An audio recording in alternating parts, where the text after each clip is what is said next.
शहर में 3 दोस्त रहते थे। इनमें गहरी दोस्ती थी, हंसी खुशी जिंदगी गुजार रहे थे। बदकिस्मती से उनका कारोबार तबाह हो गया और वो तंगदस्ती की जिंदगी गुजारने पर मजबूर हो गए। उन्होंने सोचा कि किसी दूसरे शहर में जाकर किस्मत आजमानी चाहिए। चुनाचा उन्होंने कुछ पैसे और जरूरी सामान साथ लिया और सफर को रवाना हो गए। चलते चलते वो एक शहर के करीब पहुंचे। दिन भर की मुसाफत ने उन्हें थका दिया था। आखिर वो एक दरख्त के नीचे सस्ताने के लिए बैठ गए। अचानक उनमें से एक की नजर करीब पड़ी थैली पर जा पड़ी। उसने दौड़कर थैली को अलिफाटे लिया। जब उसे खोल कर देखा तब है तीनों खुशी के मारे अलिफाचे पड़े। वो थैली सोने के सिक्कों से भरी हुई थी। उन्होंने फैसला किया कि इस रकम को 3 बराबर हिस्सों में बांट लेंगे।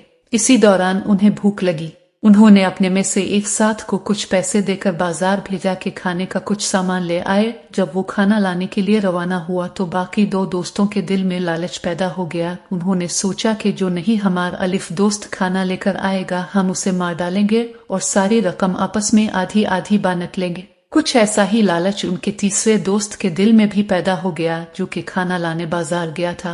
वो सोच रहा था कि तीसरे हिस्से की थोड़ी सी रकम से मेरा क्या बनेगा, क्यों ना मैं खाने में जहर मिला दूं और पूरी की पूरी रकम का मैं अकेला मालिक बन जाऊं।